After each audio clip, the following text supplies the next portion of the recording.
All right, so Keith warned us about today because it's comfortably mild, Yes. but not a day to enjoy outside. The Not wind nice. is whipping out there. Not nice. Yeah, I was actually, I do the bus stop thing, as you know, and I had a rain jacket because I don't want to get wet, but also it's not an insulated rain jacket. And Right. it was It's not raw. comfortable. Yeah, it was raw. But we're getting breaks in the action, as I noted. It's not going to rain all day. Okay, that's an upside. So, that helps. so, yeah, I so get suppose. outside, enjoy yourself. But the breaks are in there. This is actually probably the biggest break we'll have middle of the day into the early afternoon. Get the last of this band moving out over towards Machias and Eastport and Lubec.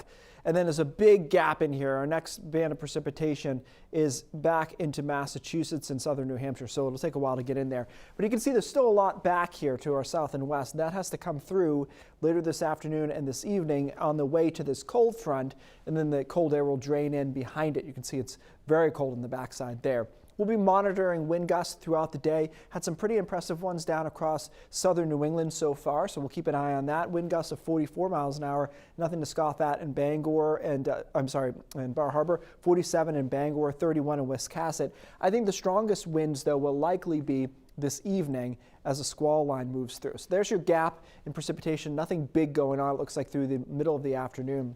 Tonight we start to fill this back in as the cold front approaches, and so I think a lot of us will see our heaviest rain and wind over western Maine, let's say between 9 and 10 o'clock, around 11 o'clock into the Bangor area. And that squall line could have a couple of thunderstorms with it, and it's going to be a really drastic hour or two because we'll go from thunderstorms and strong wind gusts over to snow on the back side of this.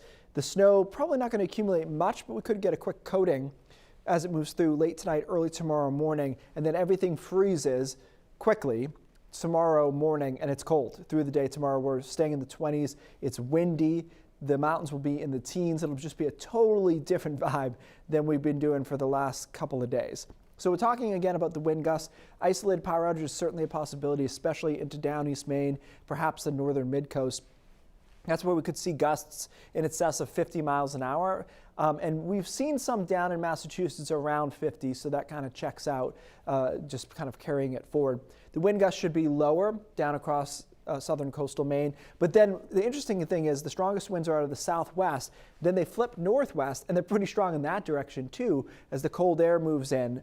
So that'll be wind gusts up to 40 miles an hour out of the north and west. Total rainfall amounts here, not tremendous.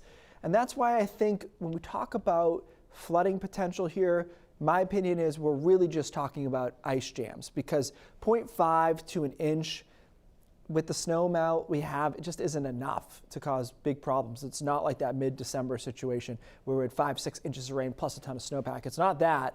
So we're really, I think, talking about those ice jams, and that's where our flash flood watches come from, is if we get the ice moving, the river's moving, and then they jam up, then obviously that causes localized flooding. But I don't think this is a widespread situation. It's soggy out there, but I think our soil can take most of this moisture.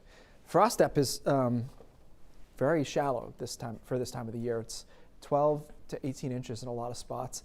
All right, so I hate to bring this in now.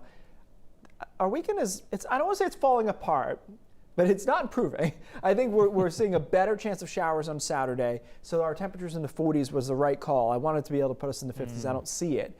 And I think the coast struggles on Sunday. Inland, I think, will be in the 50s on Sunday. So that little coastal low is just sneaking its way into our life over the weekend, but one storm at a time, obviously. But even so, with that falling apart, let's call it that, it's Yeah. still better than we typically are this time of year. Right, and it's also notable, Brian, that no matter what track shift the storm had within reason, it was not going to be snow anyway. no matter what, which Right. is so weird to say in Yeah. early March. Like, there's no way that this is going to be No chance there. snow. Yeah. All right, we'll see what happens down the road. Yeah. Keith, thanks.